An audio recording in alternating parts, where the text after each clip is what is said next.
आदाब नाजरीन, news 16 digital में आप सभी का खैर मकदम है।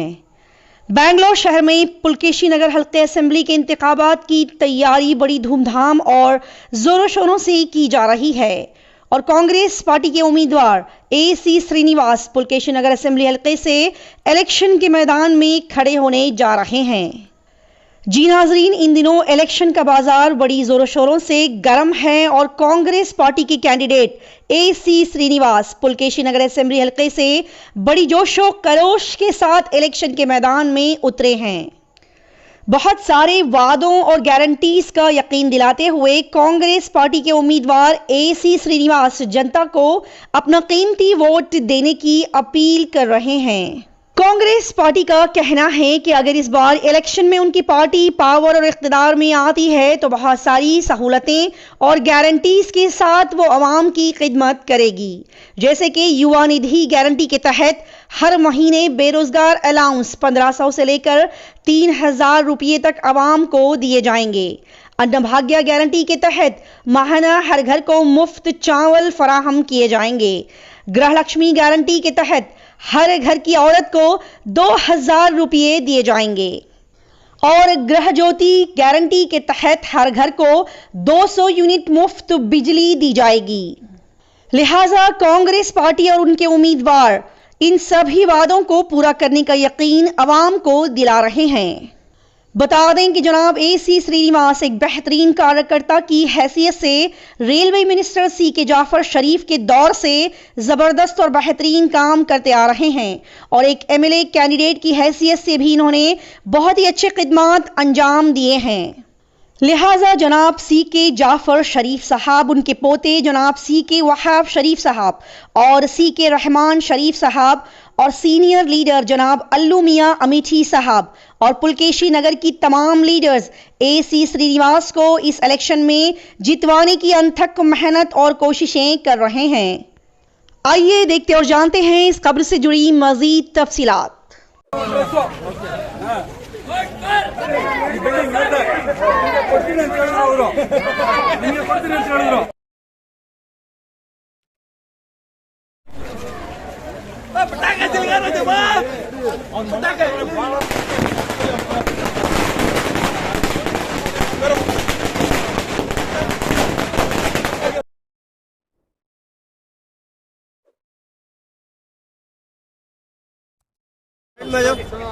सेंड में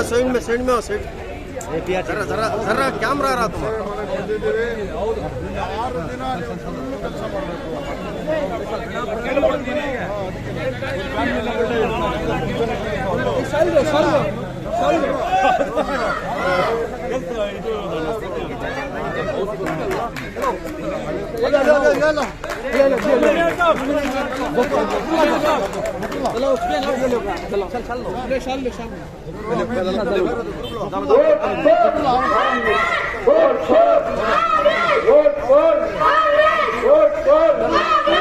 पहलवान AC श्रीनिवास साहब हैं। ये आप लोगों के लिए बेहद मेहनत से काम करेंगे क्योंकि इन्होंने ZP में काम कर बहुत नाम कमाया है। ये नीचे से काम कर ऊपर आए हैं। ये कोई अपने आप से कोई बड़े आदमी नहीं है, मैंने मेहनत करके अपने आप को इतना बड़ा बनाया है। आज ये आपका भरोसा मांग रहे हैं, आपका वोट मांग रहे हैं। अपने वोट को बंटने मत दीजिए, किसी और पार्टी को अपना वोट मत दीजिए। आप किसी और पार्टी को अगर वोट देंगे तो बीजेपी को वोट देने की तरह है। अगर आप हाथी को वोट देंगे तो वो बीजेपी को वोट देने की तरह है। अगर आप जनता दल को वोट देंगे तो वो बीजेपी को वोट देने की तरह है। अगर आपको इस फिरका परस्त ताकतों को कोई सबक सिखाना है, आपको इनको रोकना है, तो इस बार अपने वोट को एक रखिए और AC श्रीनिवास साहब को सीरियल नंबर 4 कांग्रेस के कैंडिडेट को जिताइए। हम आप लोगों के भरोसे पे जरूर खड़े रहेंगे। किया है आपके तो ये MLA बनेंगे, आपके मंत्री बनेंगे। मेरा भी इस पे योगदान ये रहेगा कि मैं आपके लिए आपका वकील बन करके इनके सामने खड़ा होऊंगा कि मेरा फरहाती परेशान है, उसकी मदद कीजिए, उसकी आवाज उठाइए और इनकी आवाज को हम दिल्ली तक पहुंचाएंगे। ये मेरा वादा है। इन्हीं अल्फाज के साथ मैंने इतना कहा है तो मेरी भी तो हिम्मत बढ़ा दीजिए। सुन रहे नहीं सुन रहे आप?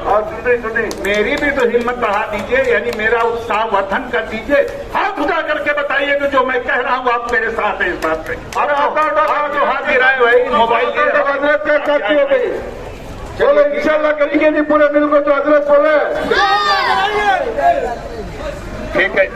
कांग्रेस चलिए ठीक है, बहुत बहुत शुक्रिया माँ बहनों का।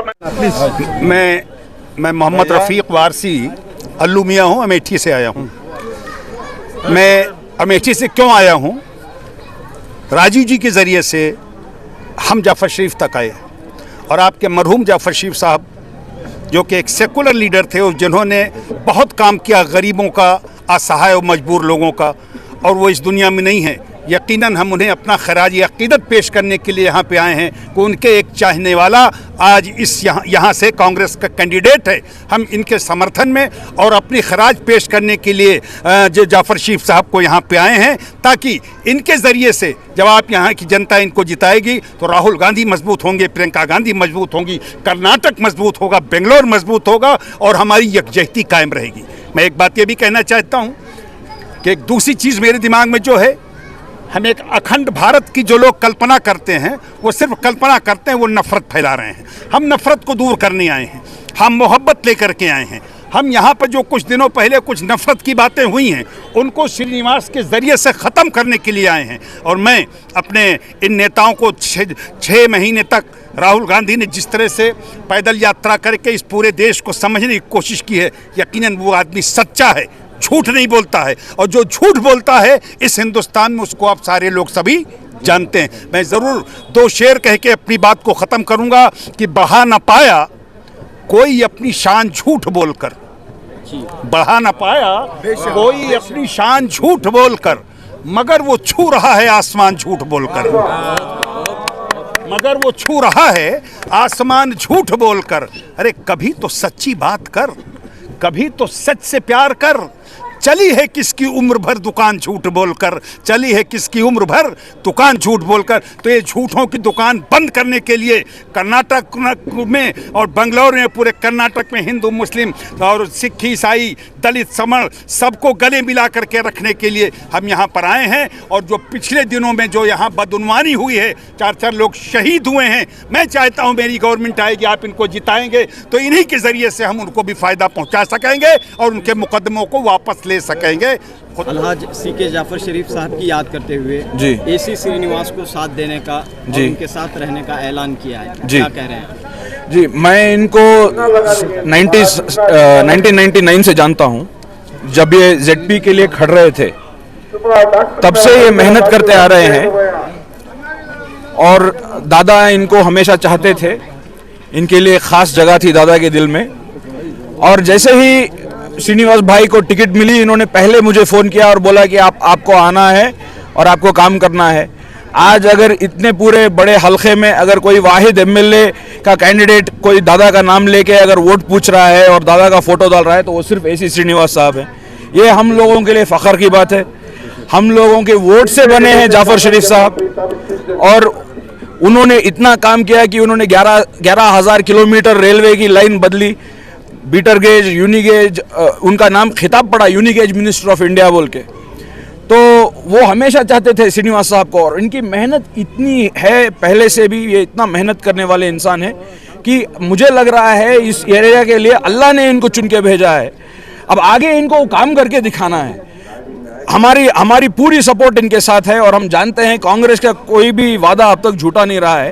कांग्रेस जितने भी वादे कर चुकी है वो पूरे करेगी। उसी लिहाज से मैं इन्होंने जब दादा को इतना मोहब्बत दिया तो मेरा फ़र्ज़ बनता है आके लिए इनकी काम करे। ಗವರ್ನಮೆಂಟ್ ರೈಲ್ವೆ ಸ್ಟೇಷನ್ಗೆ ಶ್ರೀಯುತ ಜಾಫರ್ ಶರೀಫ್ ಅವರ ಹೆಸರಿಡಬೇಕು ಅನ್ನೋ ಪ್ರಸ್ತಾವ ಇದೆ. ಇದನ್ನು ಏನು ಇಲ್ಲಿವರೆಗೆ ಪೂರ್ಣಗೊಂಡಿಲ್ಲ. ಈ ಬಗ್ಗೆ ತಮ್ಮದು ಏನಾರ ಪ್ರಯತ್ನ ಆಗಬಹುದು? ಖಂಡಿತ, ಯಾಕಂದ್ರೆ ಅವ್ರ ಹೆಸರು ಬರೀ ಕಂಟ್ರೋಲ್ಮೆಂಟ್ಗಲ್ಲ, ಆಲ್ ಓವರ್ ಇಂಡಿಯಾಗೆ ರೈಲ್ವೇನ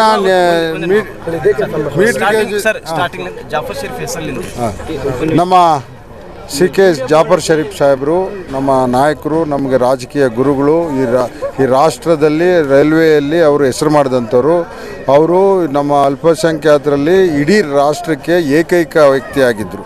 ಅವ್ರೇನಾದರೂ ಒಬ್ಬ ಪ್ರಧಾನಮಂತ್ರಿಗಳಿಗೆ ಏನಾನ ಏಕೊಚ್ಚ ಅಂದರೆ ಅವ್ರ ಹೆಸರು ಕಡಿಯೋದಂದರೆ ಅವರೊಬ್ಬರೇ ಇದ್ದಿದ್ದು, ಅಂದರೆ ಅಷ್ಟು ಸೀನಿಯರ್ ಇದ್ದರು.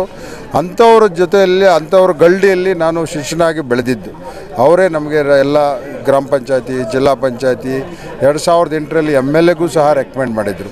ಸೊ ಅವರ ಕ್ಷೇತ್ರದಲ್ಲಿ ಇವತ್ತು ನಾನು MLA ಕಂಟೆಸ್ಟ್ ಮಾಡಿದ್ದೀನಿ. ಅದಕ್ಕೆ ಅವರ ಶ್ರೀರಕ್ಷೆ, ಅವರ ಒಡನಾಟವೇ ನನಗೆ ರಕ್ಷಣೆ ಆಗ್ತಾ ಇದೆ ಇವತ್ತು.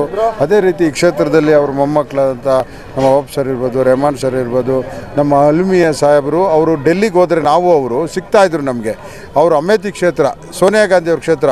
ಇವತ್ತು ನನ್ನ ಹೆಸರು ಅನೌನ್ಸ್ ಆಗಿದ ತಕ್ಷಣ ಅಲ್ಲಿ ಅಮೇಥಿಯಿಂದ ಬಂದಿದ್ದಾರೆ ನನ್ನ ಪರವಾಗಿ ಪ್ರಚಾರ ಮಾಡೋಕ್ಕೆ ಅವರು, ಆಯ್ತಲ್ಲ, ಅಲಬರು ಅವರು.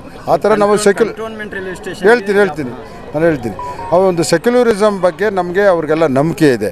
ಸೊ ಇವಾಗ ನೀವು ಕಂಟ್ರೋಲ್ ರೈಲ್ವೆ ಸ್ಟೇಷನ್ ಬಗ್ಗೆ ನೀವು ಹೆಸರು ಕೇಳ್ತಾ ಇದ್ದೀರಿ, ಅದು ಈಗಾಗಲೇ ಇಡಬೇಕಾಗಿತ್ತು. ಅವರು ಇದುವರೆಗೂ ಅವರು ರೈಲ್ವೆಯಲ್ಲಿ ಮಾಡಿದಂಥ ಹೆಸರು, ಅದರಲ್ಲೂ ಬೆಂಗಳೂರಲ್ಲಿ ಮಾಡಿದಂಥ ರೈಲ್ವೆಯಲ್ಲಿ ಹೆಸರು ಇದುವರೆಗೂ ಯಾರೂ ಮಾಡಿಲ್ಲ, ಹಿಂದೆ ಮಾಡಿಲ್ಲ, ಮುಂದೆ ಮಾಡೋಕ್ಕೂ ಆಗುತ್ತಾ ಇಲ್ಲೋ ಗೊತ್ತಿಲ್ಲ. ಇಷ್ಟೊತ್ತಿಗೆ ಅವ್ರ ಹೆಸರು ಇಡಬೇಕಾಗಿತ್ತು. ಆದರೆ ಇವತ್ತು ನಾನು ಅದೇ ಕ್ಷೇತ್ರದಲ್ಲಿ ನಾನು ಇವತ್ತು ಕಂಟೆಸ್ಟ್ ಮಾಡೋದ್ರಿಂದ ನಾನು ವಿಧಾನಸೌಧದಲ್ಲೂ ಪ್ರಸ್ತಾಪ ಮಾಡ್ತೀವಿ, ಕೇಂದ್ರ ಸರ್ಕಾರದಲ್ಲೂ ಅವರಿಗೆ ಒತ್ತಾಯ ಮಾಡಿ ನಾವು ಅವ್ರನ್ನ ಹೆಸರು ಇಡೋಕ್ಕೆ 100ಕ್ಕೆ 100 ನಾನು ಪ್ರಯತ್ನ ಮಾಡ್ತೀನಿ. ಯಾಕೆಂದರೆ ಅವರು ಹೆಸರು ಶಾಶ್ವತ ಆಗಿದೆ. ಇಡೀ ಇಂಡಿಯಾದಲ್ಲಿ, ಕರ್ನಾಟಕದಲ್ಲಿ ಬರೀ ಒಂದು ಹಳ್ಳಿನೂ ಅವ್ರ ಹೆಸರು ಹೇಳ್ತದೆ. ರೈಲ್ವೆ ಹಳಿ ಇದೆಯಲ್ಲ, ಅದು ಅವ್ರ ಹೆಸರು ಹೇಳ್ತದೆ.